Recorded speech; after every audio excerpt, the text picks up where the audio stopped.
सभापति महोदय, हम कटौती प्रस्ताव के पक्ष में बोलने के लिए खड़ा हूं।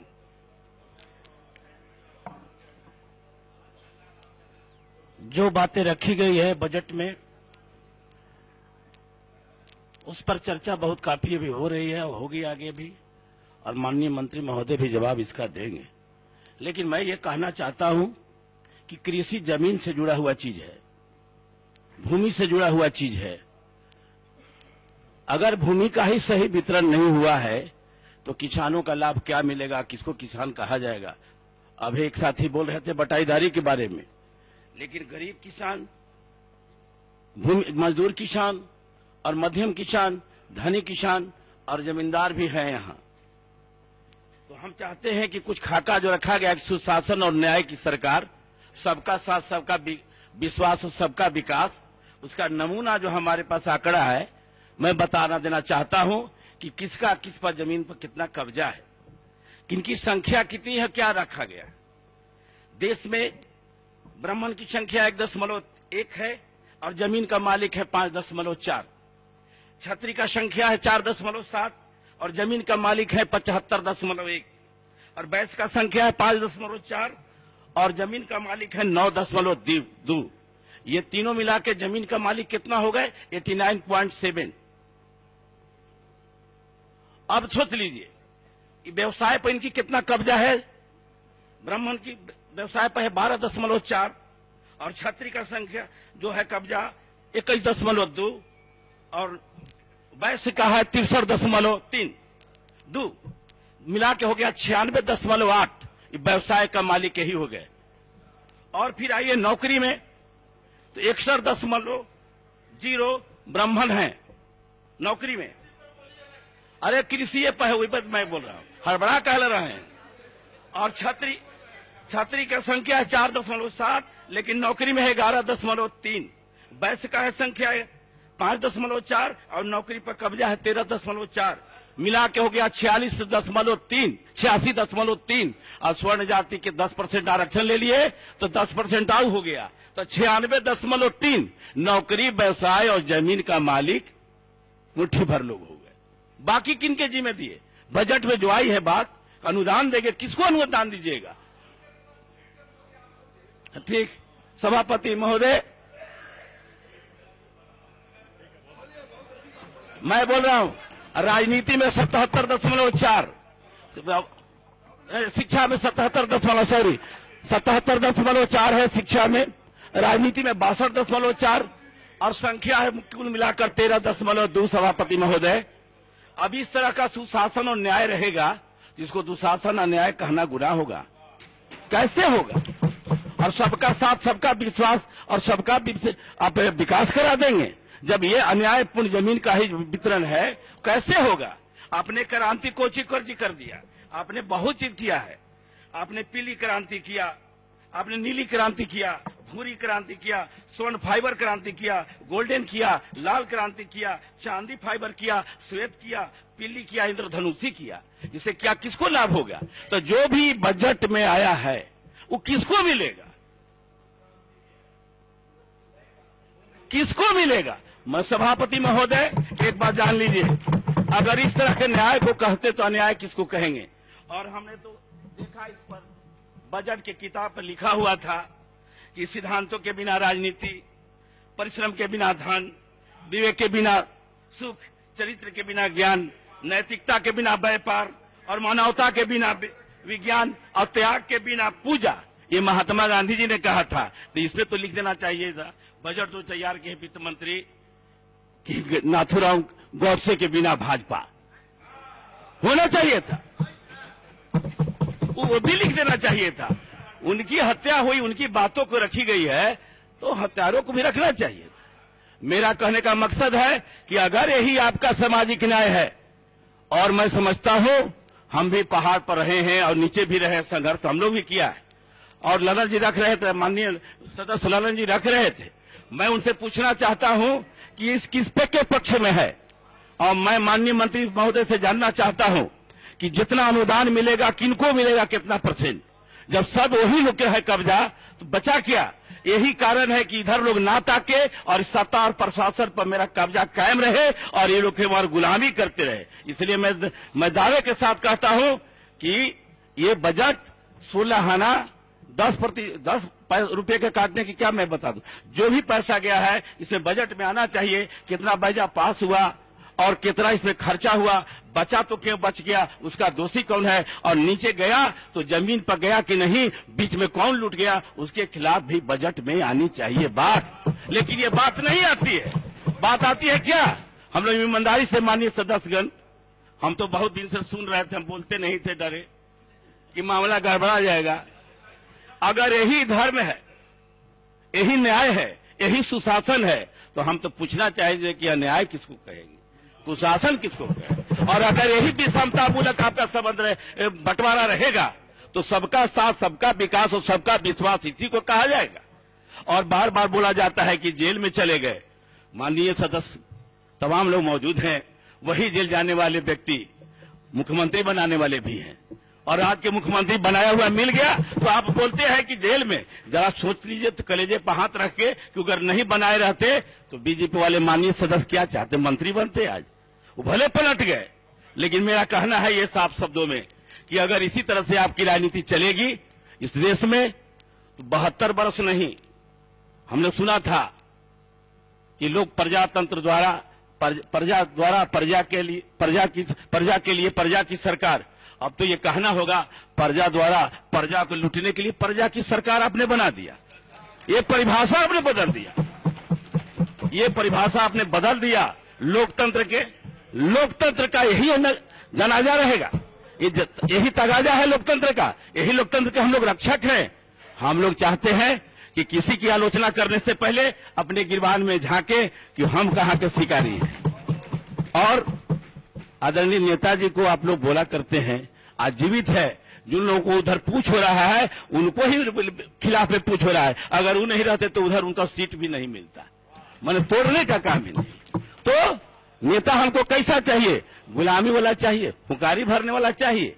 माननीय सभापति महोदय, हमको लगता था बोलने में कि हम लोग हिचकते थे कि बोलने में किसी को ये चीज आई बात, हम और रखना चाहते हैं।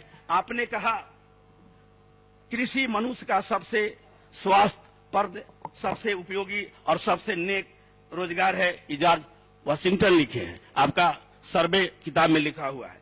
कृषि बिहार जैसी अर्थव्यवस्थाओं के लिए मुख्य सहारा है, जो उनकी खाद्य सुरक्षा, रोजगार और ग्रामीण विकास को सहारा देती है। यह 3/4 से भी अधिक आबादी को सहारा देती है। रोजगार पैदा कराने के अलावा यह उद्योगों के लिए कच्चा माल उपलब्ध कराती है, खाद्य आपूर्ति में वृद्धि करती है और गरीबी निवारण में सहायता करती है।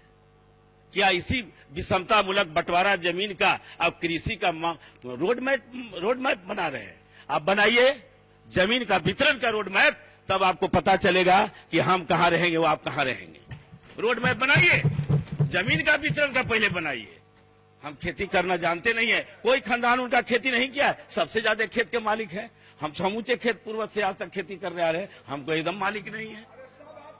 तो मेरा कहने का मतलब है कि अगर इसी तरह से विषमतामूलक जमीन का बंटवारा, नौकरी का बंटवारा, शिक्षा का बंटवारा आपने क्या नहीं किया, निजीकरण कर दिया, आरक्षण खत्म कर दिया बिना संशोधन के, निजीकरण कर दिया आपने, सबसे खत्म कर दिया।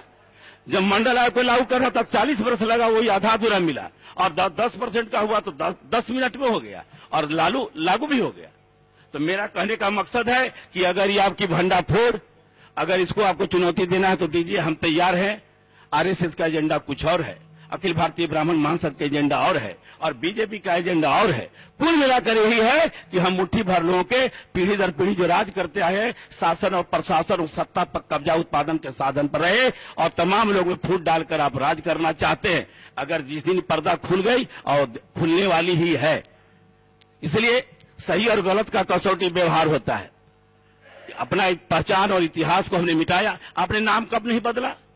द्रविड़ से कह दिया दास, दास से कह दिया अनार, अनार से कह दिया दानव, दानव से कह दिया असुर, असुर से कह दिया अवर्ण।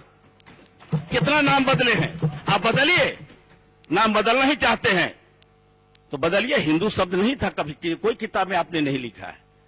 अगर लिखा है तो फारसी शब्द में है, किताब में आपका धार्मिक में नहीं है, वो भी नाम बदल दीजिए कि हम हिंदी संस्कृत में क्या कहेंगे, वो भी नहीं नाम अपना नाम बदला यार। फिर देव, फिर सूर, फिर सवर्ण, सवर्ण में 3 पाठ कर दिए, वह ब्राह्मण क्षत्रिय वैश्य, और तीनों शक्ति ले लिए। ब्राह्मण को दे दिए मठ के गति, बौद्धिक शक्ति ले लिया, राजगति क्षत्रिय को दिया, राजनीतिक शक्ति ले दिया, और वैश्य को दे दिया सेठ की गति और धन की शक्ति ले लिया, दौलत के ले लिया। हम लोग के क्या बचा, हमको शूद्र के रूप में बांटा तो सेवा के गति दिया कि हमको सेवा करके जीवित रहो, और इसी को बात कहते हैं। मनुस्मृति में आपने लिख दिया कि सारा संसार देवता के अधीन है, और देवता मंत्र के अधीन है, और मंत्र जो है ब्राह्मण के अधीन है। इसी धरती पर सर्वश्रेष्ठ ब्राह्मण देवता हुआ। आपने लिख दिया कोई पाप काम करे, कोई काम करे गलत, अन्याय करे, उसको सजा नहीं होगा। यही मनुस्मृति आप लाना चाहते हैं। और जहां संविधान में, रुकिए, मैं कहना चाह रहा हूं आपसे,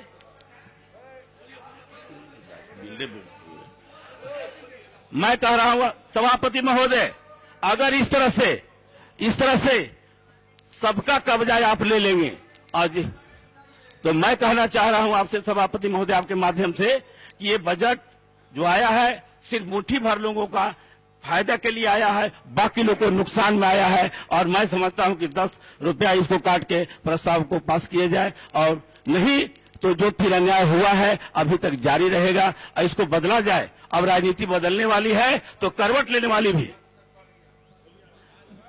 ये बड़ा मेरा कहना है। हमने एक और चीज आप लोगों को कह देना चाहते हैं, मैं सभापति महोदय, हम बड़ी गौर से पढ़ रहे थे और सुन भी रहे थे, और जन गण मन अधिनायक जय भारत विधाता राष्ट्रीय गान को भी हमने सुना भी है। मैं पूछना चाहता हूं कि पंजाब जब के स्वागत गान गीत को ये क्यों रखा गया राष्ट्रीय गान में, क्यों रखा गया राष्ट्रीय गान में? तो मैं कहा, अगर प्रथम गवर्नर भी बने तो यहाँ के लॉर्ड माउंटबेटन बने आजाद भारत का, वो चले गए, हम आपके आज तक गुलाम रह गए। और यही चाहते हैं कि लोकतंत्र में भी हमारा वोट कम है तो कैसे वोट मेरे पास आओ, आपस में लड़ा दो और हम ले लें।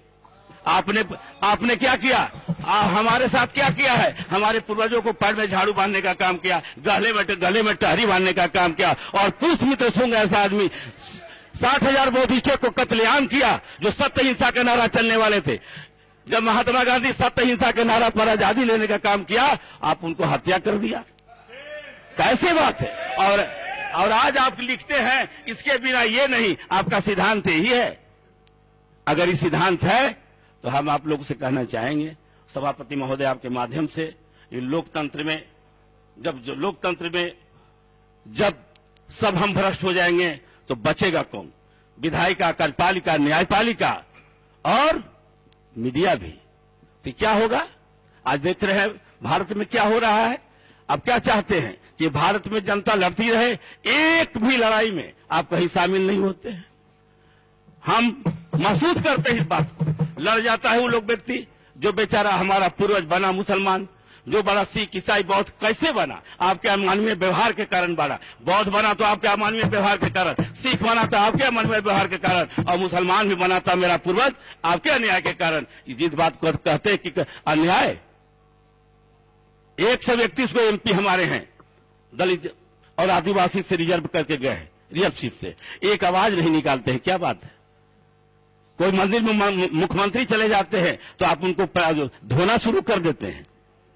क्या अजीब बात है। अब पद देना चाहते हैं, प्रतिष्ठा देना नहीं चाहते हैं, और वो बेचारे आपके वकालत करते हैं। हम तो वकील को देखते हैं बहस करते हुए सभापति महोदय कोर्ट में कि फीस मिल गया तो मेरा वकील एकदम निर्दोष है, अगर फीस उधर से फीस मिला तो कहा कि सही है। तो हम लोग वकालत ना करें। विपक्ष और विरोधी का मतलब है, लिखा हुआ है साफ शब्दों में, राजनीतिक दल राष्ट्र निर्माण के साधन है, साधन नहीं है। तो हम लोग साध बनने का काम करें, जो लक्ष्य मिला है हम लोग काम वो करें, और नहीं तो हम भ्रष्टाचार में गोता लगावें और भ्रष्टाचार के खिलाफ कार्रवाई का कमेटी बनावें। हमारे माननीय मंत्री जी गए थे, हमारे प्रभारी मंत्री विनोद कुशवाहा जी, और हमारे अरवल में प्रभारी मंत्री हैं। एक बार सभा कक्ष में मीटिंग हो रही थी, किसी ने कहा कि इंदिरा आवास में लूट हो रहा है, किसी ने कहा कि मनरेगा में लूट हो रहा है। चटर्जी कह दिए कि जांच कमेटी बैठाई जाए। तो मैंने कहा कि माननीय मंत्री महोदय, ये भी एगो जांच का विषय है। तो क्या हम एकरा में जे ना लूटले होगा वो मेंबर बनेगा तब न सही नहीं जाटेगा, तो फिर लूटेगा ये लोग। क्या है आपका भ्रष्टाचार? गंगोत्री है, जब गंगा जल सूदे था तब बिसलरी बोतल के कारखाना का खड़ा किए थे, और सब देवता आपके पहलवाने थे, तो बॉर्डर पर सिपाही रखने की क्या जरूरत है? गरीब जब हथियार उठावे अपना रक्षा में, आपके व्यवस्था में न्याय नहीं मिलेगा। हम लोग झेले हैं, तब हो गया उग्रवादी। अब आप शायद जय श्री राम करके तलवार भेंट कराते हैं, बॉर्डर पर जाइए ना, भेंट कर कराते हैं, तब हो जाते हैं राष्ट्रवादी, तब हो जाते हैं आप राष्ट्रवादी। वाह रे राष्ट्रवादी के परिभाषा, वाह! आप भी सनातन धर्म, आप भी वैदिक धर्म, सिंधु घाटी के सभ्यता आपने नाश कर दिया। जहां मानववाद था, प्रेम और दया था, राजा प्रजा एक था, भाग भाग स्वर्ग नरक की मान्यता नहीं थी, और उसको आपने बर्बाद कर दिया। अब बर्बाद किसको करना चाहते हैं? अब लोग सचेत हो गए हैं, जानकार हो गए हैं। जिस दिन इतिहास को जान जाएंगे, बहुत मुश्किल है, बहुत मुश्किल है, फिर जगह नहीं है। अंग्रेज को तो इंग्लैंड भागने का जगह था, आपका कहीं जगह नहीं बचेगा, आपको कहीं जगह नहीं बचेगा। इस बात को समझना होगा। ज्यादा अगर हम बराबर हिस्सा अगला सरकार हम चाहेंगे, हमारे विपक्षी दल नेता का अगर मौका मिल गया, और मैं समझता हूं कि मिलने वाली है, तो मैं कहता हूं कि जितनी हिस्सेदारी है, जितनी जिनकी भागीदारी है, सबको बराबर हिस्सा में सरचित को वितरण करने की बात की जाएगी। आप कहां से नौकरी देंगे? सब तो ले लिए, तो देंगे किससे? किसको देंगे? इसलिए इसको समझना होगा। और नहीं समझिएगा, मैं किसी को द्वेष भावना से नहीं बोल रहा हूं। मैं विधायक बना हूं, मैं आज तक मैं बोला कि मैं जीत गया हूं। मैं जानता हूं इस बात को कि माता पिता से बड़ा कोई औलाद नहीं हो सकता है। पति चाहे जितना बड़ा पाले, और जनता द्वारा चुना गया प्रतिनिधि, वार्ड में मेंबर हो चाहे पार्लियामेंट बड़ा, पति चाहे जितना बड़ा, मतदाता से बड़ा कभी हो ही नहीं सकता है। जिन्हें अगर ही समझा तो बर्बाद हो जाएगा। इसलिए मैं चाहूंगा, जीत गए तो क्षेत्र के हो गए, और सब जनता अगर वोट दिया उसका भी, नहीं दिया उसका भी, हम विपक्ष हैं, भले हमारी भी बात सुनी जाए। अगर नहीं सुनी जाती है तो फिर सरकार का अंग ही है विपक्षी, ये तो आपने समाप्त कर दिया। कितना बढ़िया बढ़िया शब्द लिखा हुआ है, इस पर कभी अमल हम लोग करते हैं? अगर नहीं करेंगे तो क्या दशा होगा? सभापति महोदय, इसको लिखा हुआ काहे लिखा हुआ है? हम लोग क्या करते हैं धरती पर जाके? मैं कहना चाहता हूं, भ्रष्टाचार की बात करते हैं माननीय मंत्री महोदय, हमको बता दीजिए। आपका निधि में भी कमीशन चलता होगा, आप रोक दिए होंगे? नहीं रोके होंगे, मैं जानता हूं कि नहीं रोके होंगे। है तो कोई बताते मिसाल कि हम रोक दिए हो? अभी मैं कहना चाहूंगा आप लोग को सच्चाई बात कि हम लोग यहां बोलते हैं, जनता सुनती है तो कहते कि बता भाई यही बात गड़बड़ करिए, दूसरा कहीं जा रही। ये जनता मूल्यांकन करती है। हम लोग महसूस करें कि हम किसी को मान सम्मान दे रहे हैं।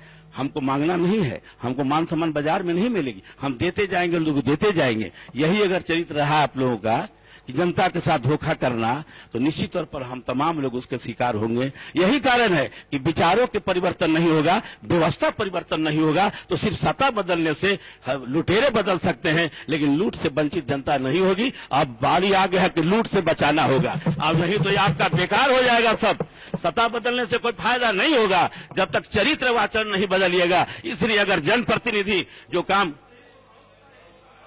सुनिए, अरे रुकिए आप, मैं जानता हूं आप हमको बता, अरे आप, मैं बता रहा हूं आपको, आप समझ सुन लीजिए।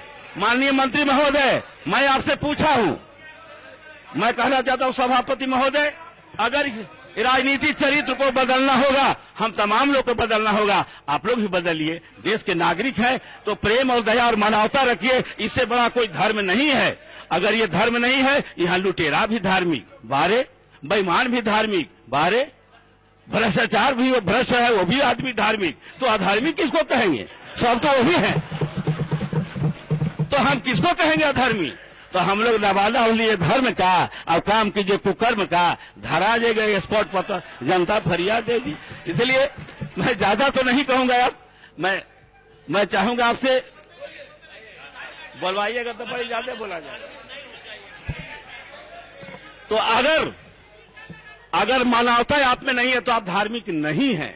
प्रेम और दया के अलावा कोई मानवता नहीं ला सकता है। इसलिए सवाल यही सीधा सीधा है, अगर आप नहीं समझेंगे तो मैं माननीय शिक्षा मंत्री महोदय, हम लोग के इलाके में ही आते हैं, हमारे माननीय प्रेमचंद बाबू हमारे नेता हैं, कृषि मंत्री हैं, ये भी एक बार गए थे लोदीपुर में कृषि फार्म में।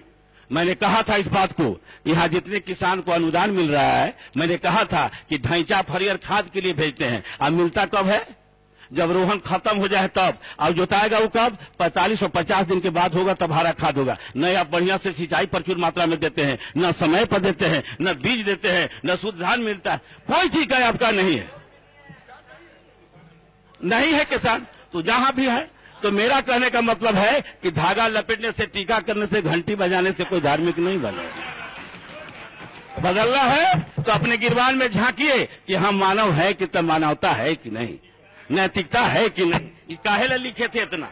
गांधी जी ने ये कहा था, आप यही काम कर रहे हैं ना? इसमें गांधी जी ने जो कहा था, यही बात कहा था, तो आप यही कर रहे हैं। सचमुच भी इसको किताब पर पढ़ के देखिए, यहाँ भी लिखा हुआ है, अंदर भी लिखा हुआ है। हम लोग करते क्या है? लिखल के विपरीत अगर चलेंगे तो कितना दिन आचरण से, मैट्रिक क्लास नहीं, एमएससी फर्स्ट डिवीजन से पास कीजिए, टॉप क्लास से पास कीजिए, लेकिन विचार आचार का कैरेक्टर सर्टिफिकेट खराब हो जाएगा तो सब सर्टिफिकेट बेकार हो जाएगा।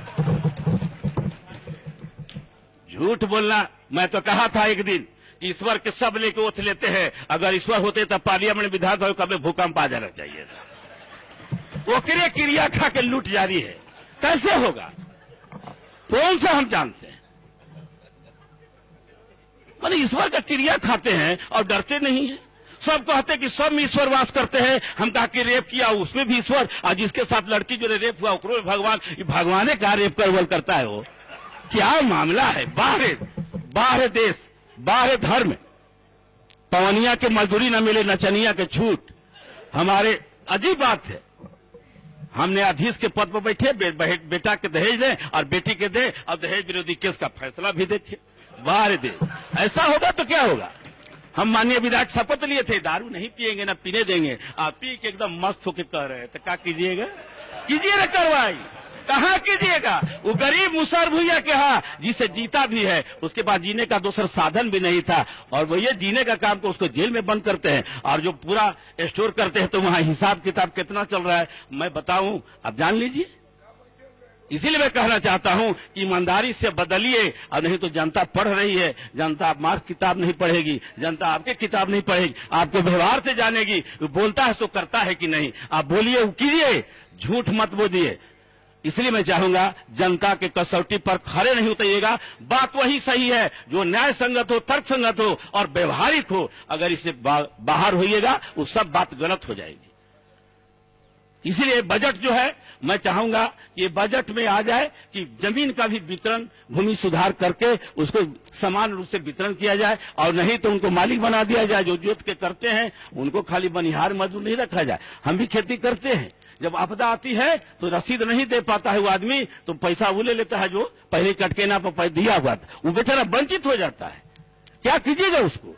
अब मजदूर है, किसान है काम, लेकिन मजदूर है। गरीब किसान अपनों खेती करता है, कुछ आपसे भी लेता है, उनसे भी जो जिनके पास अधिक खेती है। ईमानदारी रखिए, और नहीं तो मैं समझता हूं कि अब धीरे धीरे 72 वर्ष बात हो गई कि लोकतंत्र में अब तक कोई परिवर्तन नहीं है। भूखे जो लोग रह रहे रोड पर, घर बिना। आप कह रहे हैं अहरा पर कब्जा कर लिया है, जिनको बहुत बढ़िया बढ़िया जमीन कब्जा है, उनको हटाने आपको माने हालत खराब हो जा रहा है, और गरीब को कह रहे हैं और बिना व्यवस्था किए हुए हटाने का काम कर रहे हैं। बड़ी बहादुरी करते हैं। और मैं आपको दावे के साथ कहता हूं, बहुत कुछ लोग कहते थे कि नक्सली तो समाप्त हो जाता सरकार अगर चाहती, पुलिस का। हमने कि अगर वो चाहती तो शोषण भी खत्म हो जाए, नक्सली पैदा नहीं होते। तो चाहना है तो कीजिए, अगर रोकना है तो इसे कीजिए। मैं अभी भी कह रहा हूं, आधुनिक हथियार की जरूरत नहीं है, आधुनिक विचार की जरूरत है। अगर विचार आपने नहीं लाया तो निश्चित रूप से हथियार से कब्जा करने का मनसा तोड़ दीजिए। मैं दावा करता हूं आप कहीं नहीं लड़ पाइएगा पब्लिक से, अभी बिगड़ जा रही है। और मैं कहता हूं, माननीय मुख्यमंत्री महोदय नहीं है, लेकिन हम सभापति महोदय से कहना चाहूंगा, रोड पर जो एक्सीडेंट होता है, हम जानते हैं एगो मरेगा तो ना मिलेगा, इससे ज्यादा मरेगा तो ओकरा खाली 2-4 गो मरे तब मिलेगा। उसको ही परिवर्तन कीजिए। जो है अनुदान सबको दीजिए, इलाज सबको सरकारी खर्चा पे हो, और विकलांग हो जाए तो उसको मदद किया जाए। सोन कमान का सब नहासी नली हो गया और बरसाती हो गया। 3 गो परमंडल का 12 जिला सोन नहर से प्रभावित है। अगर नहीं समय पर पानी मिलेगा तो समय पर दाना नहीं डलाएगा बीज का, और समय पर नहीं डलाएगा तो रोपनी भी नहीं होगा। नहर का पिछला हिस्सा में पानी नहीं पहुंच पाता है, सब बैंक खत्म हो रहा है, इसे पक्कीकरण कराया जाए और बहुत जल्दी से युद्ध स्तर पर सोन कमान का जो है इंद्रपुरी बराज में स्टोर बनाया जाए और ये हंडम और बांध सागर पे से निर्भरता खत्म हो, अपना स्वतंत्र रह जाए। मैं यही चाहता हूं कि अगर बजट में आया है तो कृषि के लिए सिंचाई, कृषि के लिए दवा, उपकरण सब आसानी से सस्ता उपलब्ध हो और बाजार उसको नजदीक मिल जाए। माननीय सदस्य श्री श्याम बाबू तो मैं यही चाहता हूं। यादव।